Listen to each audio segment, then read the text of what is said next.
Good morning, my students. Today we will start with maths. Page 73.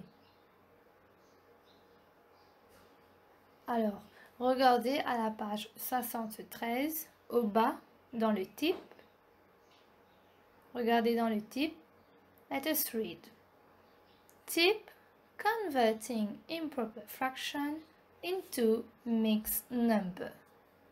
Aujourd'hui, notre topic sera comment on convertit un improper fraction en mixed number. Alors, on a déjà vu la semaine dernière c'est quoi improper fraction et c'est quoi mixed number. Je fais un petit récap avec vous. Improper fraction, c'est tout simplement une fraction où le chiffre d'en haut, c'est-à-dire le numerator, sera toujours plus grand que le chiffre de bas, c'est-à-dire le denominator. Tandis que mixed number, c'est tout simplement si on a un chiffre en entier, par exemple chiffre 2, et ensuite à côté on va avoir un fraction. Ensemble, on appelle cela mixed number. Alors aujourd'hui, ce sera comment on convertit un improper fraction into mixed number. Allons voir l'exemple. On nous donne une fraction qui est un improper fraction, c'est-à-dire 5 en haut et 2 au bas. On nous dit que is an improper fraction. Donc ça, c'est un improper fraction. Qu'est-ce qu'il faudra faire ici? Il faudra prendre ce improper fraction et le convertir en mixed number. Allons voir tout au bas. Donc, oublions les images, regardons au bas comment on a fait les calculs pour pouvoir faire ce improper fraction devenir mixed number. Donc, regardez au bas, là on a fait les calculs plus et ainsi de suite. On a pris le improper fraction qui est 5 en haut et 2 au bas. On a mis equal to. Ensuite, on a mis un fraction 2 en haut et 2 au bas, plus un autre fraction 2 en haut et 2 au bas, plus troisième fraction qui est half. Donc, c'est-à-dire qu'on a mis 1 en haut et 2 au bas. Maintenant, pour convertir cela, il faudra faire mixed number. Comment on va faire ça? Déjà, qu'est-ce que ces trois fractions représentent? C'est-à-dire les fractions de 2 en haut, 2 au bas, 2 en haut, 2 au bas et le dernier qui est 1 en haut et 2 au bas. Qu'est-ce que ces trois fractions représentent? Tout simplement, on a cassé le improper fraction au départ qui était 5 en haut et 2 au bas. Pour pouvoir avoir 5 en haut, c'est tout simplement, on a fait 2 plus 2 plus 1. Je redis. Pour pouvoir avoir 5 en haut, comment on a 5? On fait 2 plus 2 plus 1. Donc ici, on a cassé ça. 2 plus 2, 4. 4 plus 1, 5. Donc les trois fractions qu'on voit là, c'est tout simplement, on a cassé en petits morceaux ce improper fraction de départ. Maintenant, pourquoi toutes les fractions, les trois fractions au bas, c'est 2? Tout simplement parce que notre improper fraction au départ, au bas, c'était le chiffre 2. Donc, on a gardé le numéro 2 pour toutes les fractions qu'on a mis. Maintenant, il faut ajouter. On a les trois fractions, il faudra faire addition. Quand on a 2 en haut et 2 au bas, donc le chiffre est pareil qu'en haut et aussi au bas, tout simplement, c'est equal 1. Pour le deuxième ici, 2 en haut, 2 au bas. Les chiffres sont pareils en haut et au bas. Donc, c'est-à-dire que c'est tout simplement, ça représente le chiffre 1. Ensuite, le dernier, on a 1 en haut et 2 au bas. Cette fraction-là, elle va rester ainsi. Maintenant, si je dois continuer pour pouvoir avoir mon mixed number, qu'est-ce que je vais faire? Tout simplement, je vais continuer. J'ai 1 plus 1 plus, j'ai mon fraction. 1 plus 1, c'est 2. Et le fraction va rester ainsi. Donc, ma réponse sera 2 et ainsi le fraction. Donc, regardez, dans le type, à côté, on a la réponse qui est 2 et le fraction. Tout simplement, c'est comme ça, on a cassé en plusieurs parties notre improper fraction pour pouvoir savoir comment on va voir notre mixed number. Ça, c'est une méthode.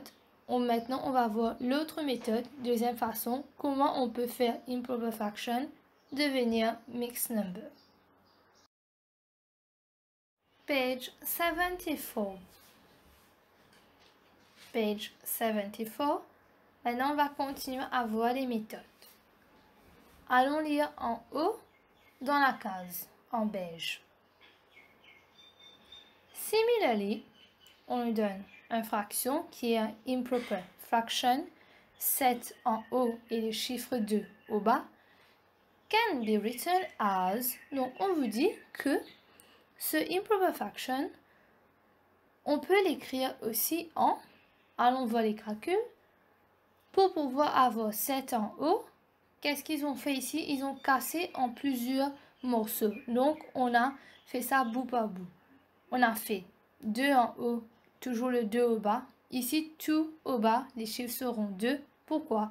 Tout simplement parce que notre improper fraction, qui est 7 en haut et 2 au bas, les chiffres de bas, c'est le chiffre 2. Donc, toutes les fractions ici, on va avoir 2 au bas. En haut, pour pouvoir avoir 7, qu'est-ce qu'ils ont fait? Ils ont mis 2 en haut pour première fraction, deuxième, 2 en haut, troisième, 2 en haut, et le dernier, c'est 1 en haut. Pourquoi? Parce que quand on fait 2 plus 2 plus 2 plus 1, donc là, je suis en train d'ajouter tous les chiffres d'en haut. Quand je fais 2 plus 2 plus 2 plus 1, en tout, j'ai le chiffre 7. Donc, je redis, pour pouvoir avoir le improper fraction du départ, qui est 7 en haut et 2 au bas, d'abord, pourquoi on a mis toutes ces fractions-là, après equal to, c'est tout simplement quand je fais 2 plus 2 plus 2 plus 1, on me donne le chiffre 7. Maintenant, comme on a appris, quand les chiffres en haut et les chiffres au bas se ressemblent, donc on va compter ça comme le chiffre 1. Du coup, on a 3 fractions ici, qui est 2 en haut et 2 au bas. Donc, ce sera 1 plus 1 plus 1, c'est-à-dire 3. Ensuite, 1/2, le dernier, qui est 1 en haut et 2 au bas, 1/2. On va laisser ça comme ça même. Du coup, la réponse sera 3 et 1/2. Regardez, therefore, on a pris le improper fraction qui est 7 en haut et 2 au bas, equal to 3 and 1/2. Donc, on a mis 3 et 1 en haut et 2 au bas pour fraction. Maintenant, regardez, à côté, on avait écrit equal to 3 wholes and 1/2 or using division. Alors, using division, c'est la deuxième méthode qu'on va voir. Là, on a appris pour la page 73 and page 74, on a appris une seule méthode qui est, c'est-à-dire qu'on doit casser en plusieurs parties. On va faire plus, plus, plus. Ici, il y a quelque chose d'autre, une autre méthode qui est beaucoup plus simple. C'est tout simplement, we will use division. On va faire division. Qu'est-ce qu'on fait? Notre improper fraction, au départ, notre fraction était 7 en haut et 2 au bas. Si on doit utiliser la méthode division, qu'est-ce qu'on va faire? On va prendre le chiffre d'en haut, c'est-à-dire 7, et ensuite on va diviser par le chiffre d'au bas, qui est 2. Donc regardez, dans la case toujours, un petit peu à côté, on a 7 divisé par 2.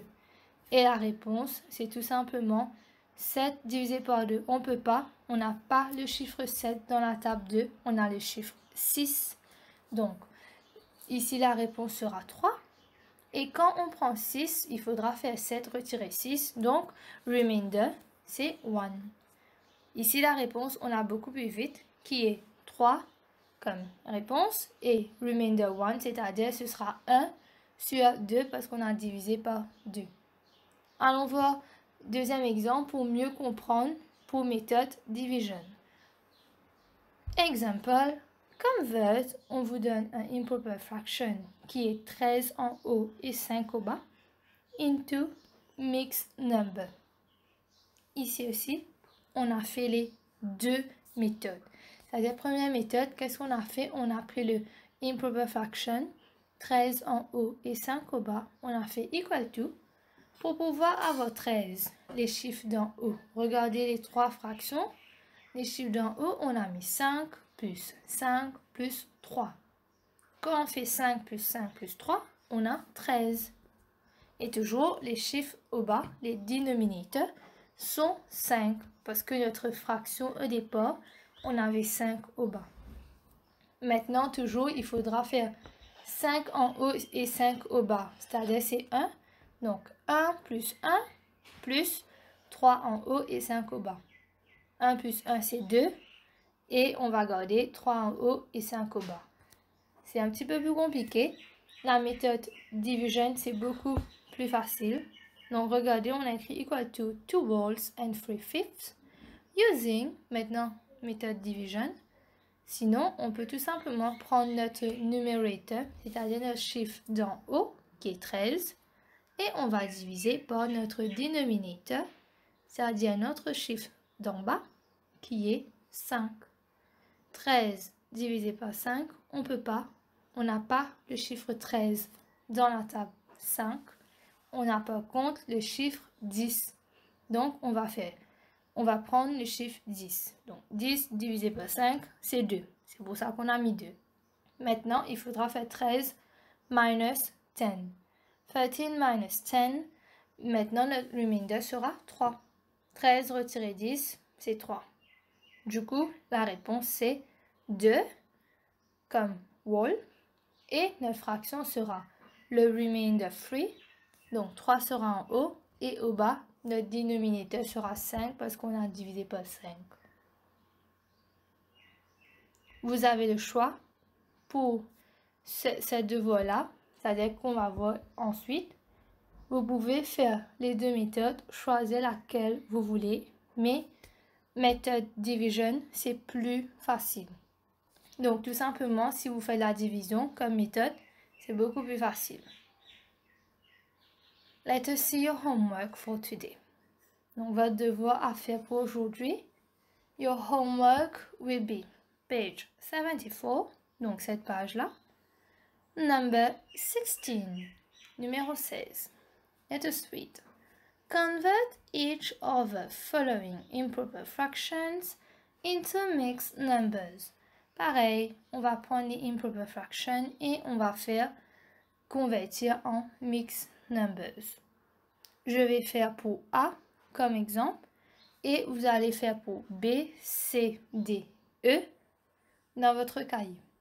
Je redis, page 74, number 16, B, C, D, E will be your homework. So here are the answers for page 74, number 16A. Donc, vu que je viens de vous donner un homework, afin que vous puissiez faire les devoirs, j'ai fait le premier pour vous, c'est-à-dire A. Qu'est-ce que j'ai fait? J'ai pris le improper fraction qui est 5 en haut et 3 au bas et j'ai converti en mixed numbers. Ici, ma méthode est division. Donc moi, j'ai utilisé la méthode la plus simple, la plus facile, qui est celui de faire division. Allons voir mon calcul. Vers la droite, vous allez voir, j'ai fait division. C'est-à-dire, j'ai pris 5 et j'ai divisé par le chiffre de bas qui était 3. Maintenant, dans la table de 3, j'ai pas le chiffre 5. Par contre, avant 5, dans la table de 3, j'ai 3. C'est-à-dire, 1 times 3 equals 3. Donc, dans la table de 3, j'ai 3. Vu que je n'ai pas 5, je vais me servir de 3. Dans ce cas, ça devient 3 divided by 3. 3 divisé par 3, la réponse sera 1. Maintenant, pour remainder, vu que je n'ai pas utilisé 5 mais 3, il va falloir faire 5 retirer 3. La réponse est 2. Remainder 2. Maintenant, ma réponse finale, regardez vers la gauche, là où j'ai mis une flèche. Toujours le 1, c'est parce que j'avais fait division, j'avais eu 1. Le 2 en haut pour fraction à côté du 1. Le 2 en haut, c'est mon chiffre pour remainder, c'est-à-dire le chiffre qui restait, c'était 2. Et au bas, pour fraction, au bas, j'ai mis 3 parce que j'avais divisé par 3. Mon improper fraction, au départ, 5 en haut et 3 au bas, le chiffre de bas, c'était 3. Donc, mon mixed number, pour son fraction, au bas, c'est 3. Je redis, j'ai fait division, j'ai eu 1, remainder 2, et ici ma réponse finale sera 1. Ensuite, fraction, le remainder 2, je vais mettre en haut, et le chiffre 3 au bas, c'est parce que mon improper fraction, mon fraction de départ, au bas, il y avait 3. Maintenant, vous allez faire les autres dans votre cahier.